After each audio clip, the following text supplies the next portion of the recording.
পরীক্ষার প্রহর শেষ হতে চলেছে। আগামী 12ই ফেব্রুয়ারি অনুষ্ঠিত হতে যাচ্ছে বাংলাদেশের ইতিহাসের অন্যতম আকাঙ্ক্ষিত ত্রয়োদশ জাতীয় সংসদ নির্বাচন। 17 বছর পর দেশে অনুষ্ঠিত হচ্ছে একটি সত্যিকারের অংশগ্রহণমূলক নির্বাচন। সেই সাথে একই দিনে অনুষ্ঠিত হবে ঐতিহাসিক জুলাই সনদ বাস্তবায়নের ওপর সাংবিধানিক গণভোট। সারা দেশে এখন উত্তাল নির্বাচনী প্রচারণা, শেষ মুহূর্তের কৌশলে ব্যস্ত প্রার্থীরা।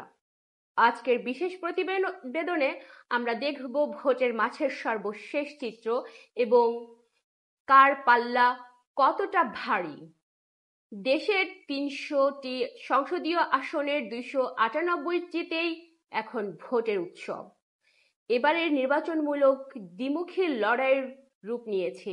একদিকে বিএনপি চেয়ারপারসন তারেক রহমানের নেতৃত্বে দীর্ঘ লড়াইয়ের পর আসা দলটির বিশাল জনসমর্থন, অন্যদিকে জামাতে ইসলামী ও জাতীয় নাগরিক পার্টি এনসিপি সমন্বয়ে গঠিত নতুন রাজনৈতিক শক্তির উত্থান। সিলেট থেকে নির্বাচনী সফর শুরু করা তারেক রহমান এখন উত্তরবঙ্গ থেকে দক্ষিণবঙ্গ। অন্যদিকে জাতীয় নাগরিক পার্টির নেতা নাহিদ ইসলাম ও সার্জিস আলম তরুণ প্রজন্মের পরিবর্তনের ডাক নিয়ে চষে বেড়াচ্ছেন সারা দেশ। এবারের নির্বাচনের মূল ডাটা পয়েন্টগুলো একবার দেখে নেওয়া যাক। মোট প্রার্থী 1981 জন, 51টি নিবন্ধিত দল ও স্বতন্ত্র প্রার্থী সহ। বিএনপিতে 288টি আসনে প্রার্থী দিয়েছে। জামাতে ইসলামী প্রতিদ্বন্দ্বিতা করছে 224টি আসনে। জাতীয় নাগরিক পার্টি বা এনসিপি তরুণদের প্রতিনিধি হিসেবে লড়াই করছে 32টি আসনে। মোট ভোটার প্রায় 12,78,00,000, যার মধ্যে বিশাল একটি অংশ প্রথমবারের মতো ভোট দিচ্ছেন।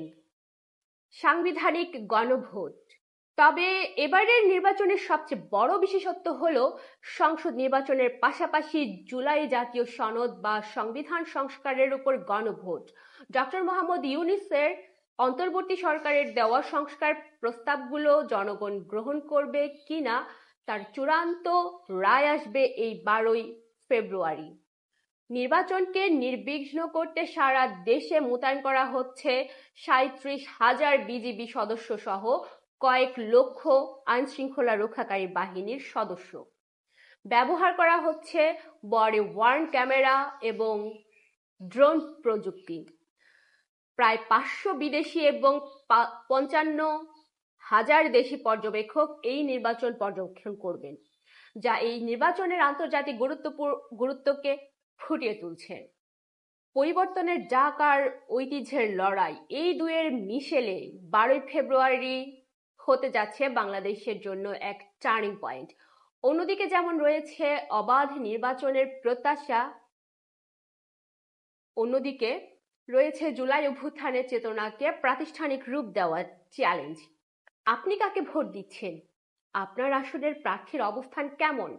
কমেন্টে আমাদের জানান। সব নির্বাচনী খবরের তাৎক্ষণিক আপডেট পেতে সাবস্ক্রাইব করে বেল আইকনটি চেপে রাখুন। ধন্যবাদ।